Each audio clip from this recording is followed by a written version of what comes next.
Vraiment, en tant que philosophe, c'est la vision. C'est qu'est-ce qu'on veut. Un système éducatif n'est pas suspendu en l'air. On rattache le système éducatif à une vision globale de la société et du développement. Qu'est-ce que nous voulons exactement? Nous disons nous voulons émerger. Mais on n'émerge pas parce qu'on est submergé de pétrole ou de cacao ou de café ou d'uranium. Ça me paraît évident.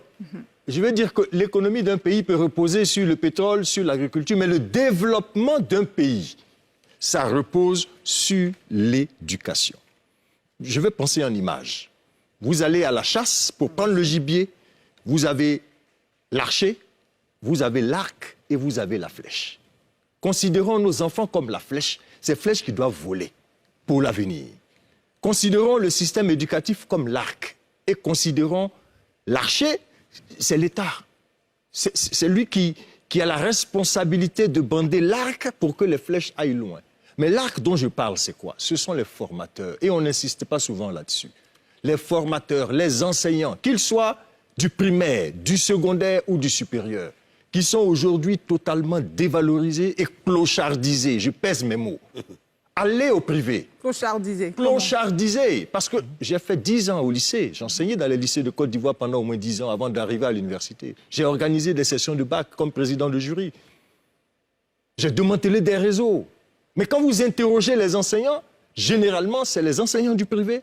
Mais il y a un qui m'a expliqué de bonne foi qu'au privé, c'est à ce moment-là que j'ai compris. Ils sont payés jusqu'au mois de mars pour les plus généreux, les fondateurs les plus généreux jusqu'au mois d'avril. Le mois de mai, de juin, de juillet, tout ça, aucune école ne prend en compte leur salaire. Alors qu'ils doivent attendre la rentrée, octobre ou novembre. Comment ils vivent?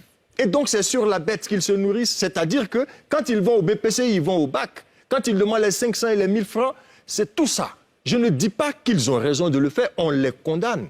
Mais il faut que l'archer fasse en sorte que l'arc soit stable pour qu'il y ait le maximum de tension. C'est important. C'est pour ça que l'État doit faire en sorte que le système lui-même fonctionne. Et je termine sur la direction de l'encadrement qui existe, de l'encadrement des établissements privés. C'est eux qui donnent les autorisations pour les établissements privés. Est-ce qu'ils ont le contrôle de ce qui se passe? Est-ce que l'État sait à combien on paye les enseignants dans le privé? L'école catholique, c'est différent. Ils sont payés toute l'année. Ils sont déclarés à la CNPS. Mais il y a des écoles